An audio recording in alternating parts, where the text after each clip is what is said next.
Le damos la palabra a la coordinadora de apoyos a familiares, a Valdemar Taró. Muchas gracias a quienes han organizado esta actividad, a todos los maestros, a todos los educadores, a todos los trabajadores de la enseñanza, a todos los sindicatos. Muchas gracias a todos y a todas por estar presentes acá.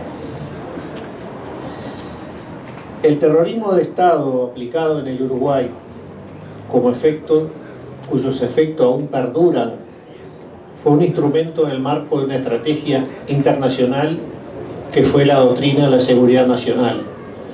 Doctrina de la seguridad nacional instrumentada desde el norte, desde Estados Unidos, desde el imperio. Posteriormente toma cuerpo en nuestra región el lamentable Plan Cóndor. Si bien ese Plan Cóndor fue fundado en 1975, ya desde antes se venían haciendo operaciones como el secuestro y traslado al Uruguay de los que fueron posteriormente los fusilados de Soca. Plan Cóndor responsable de la desaparición de muchos compañeros, de traslados al Uruguay, de muchos compañeros, muchos de ellos asesinados, otros que terminaron en prisión.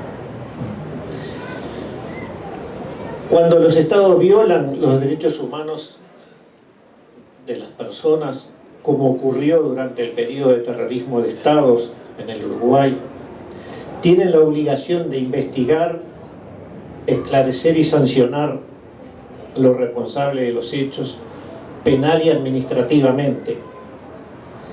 También tienen la obligación de reparar a todas las víctimas de una manera integral, tal como lo señala expresamente la resolución 60/147 de las Naciones Unidas, que esta norma es un estándar de calidad, un estándar para evaluar las transiciones democráticas y el cumplimiento de las obligaciones por parte de los diferentes gobiernos.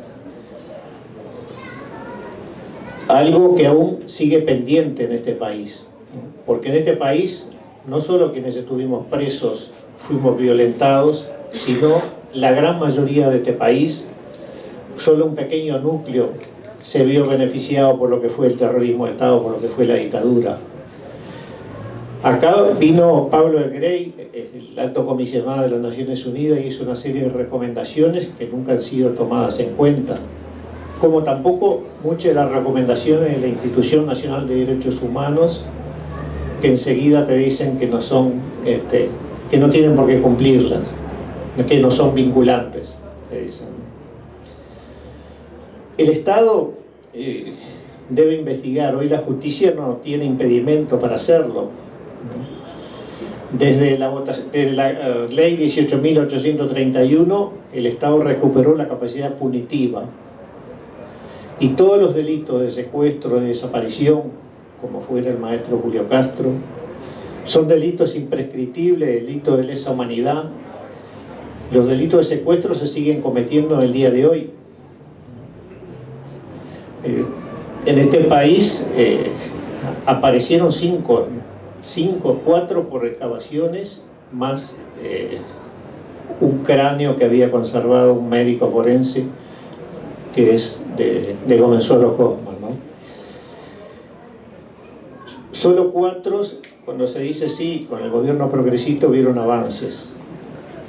Hubieron avances, pero muy pequeños, muy poco, para lo que debía hacer un gobierno que se hubiera, digamos, comprometido con lo que son las investigaciones, con lo que son, digamos, los derechos humanos en este país. Hubiera sido otro el tema, ¿no? Porque el delito de desaparición, digamos, se sigue cometiendo hoy y es poco lo que se está haciendo, ¿no? Seguimos bajo esa cultura de impunidad, donde la muralla de Ruibal Pino sigue en pie y las causas de derechos humanos en este país no avanzan. La impunidad continúa y la vemos a diario. La declaración de Manini Ríos, reiteradas declaraciones, que no pasa nada. Militares que le cuestan al país cerca de 470 millones de dólares por año. Eso podría dar muchísimo para usarlo en la enseñanza, por ejemplo, ¿no? Y son lo que nos están costando. De ellos, 1.572 militares, le salen 100 millones de dólares al año en el Uruguay, ¿no? Esa impunidad se manifestó, por ejemplo, con una edila en Florida que estaba hablando y le cortaron o le dejaron seguir hablando, ¿no? Eso se demuestra con los archivos Castiglioni, donde quedó claro que se seguía investigando, se seguía vigilando a gente de derecha, de izquierda, de lo que fuera, ¿no? A trabajadores, se infiltró, ¿no? El caso ahora más conocido de Becerra, que está infiltrado en la bebida, en su sindicato, ¿no? El comandante cuartel de Durán no se oponía a que se colocara una placa, ¿no? Y cuando fue planteado eso, lo premiaron porque lo mandaron a misión al África, ¿no?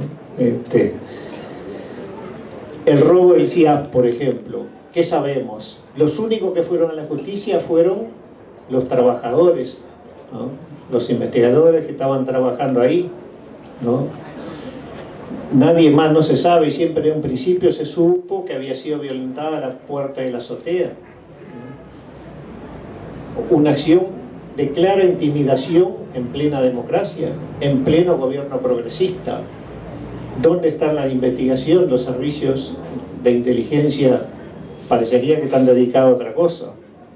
Las amenazas del comando Bernays a varios defensores de derechos humanos, no solo del país, sino a Francesca Lessa y a Jair Kirchner, ¿no? Y una cantidad de compatriotas que están trabajando y defendiendo casos de derechos humanos, ¿no? A quien estaba al frente del observatorio, por ejemplo, también, Pablo Chargonio, ¿no? Lo que vemos acá es una falta de voluntad política, que no hay señales de los demás poderes, ¿no? Es decir, podemos comparar, por ejemplo, con lo que pasó en Argentina, en la época de los Kirchner, en el aspecto de derechos humanos, se jugaron, descolgaron los cuadros de los militares, crearon organismos y se avanzó una enormidad, cosa que acá no se ha avanzado, ¿no?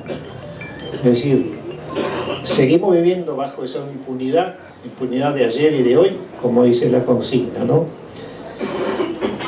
La lucha por verdad y justicia tiene que ser continua, ¿no?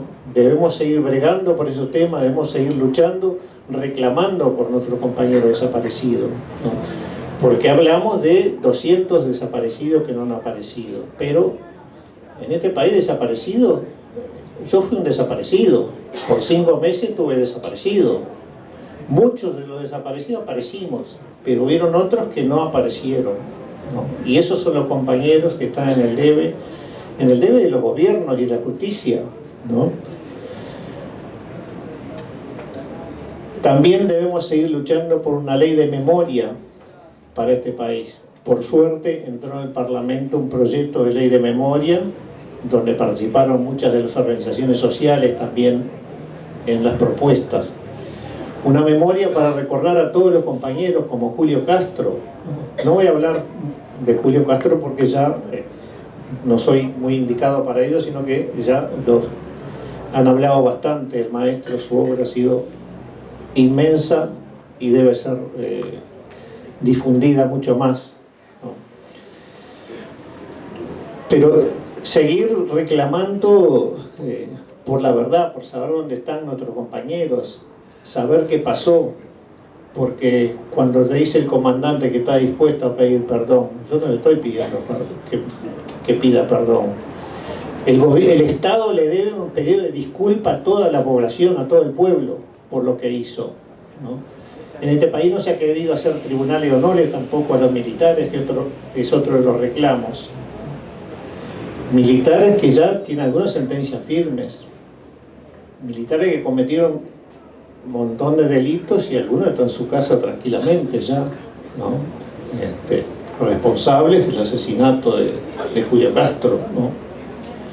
cuando se decía que no había desaparecidos en este país o que se habían muerto por un problema cardíaco y eso, y quedó demostrado en el caso del maestro que fue ejecutado por lo menos de un balazo o de más, apareció digamos, una bala, ¿no? Todos esos delitos, para dar vuelta a la página, debemos saber qué pasó con nuestros compañeros, dónde están.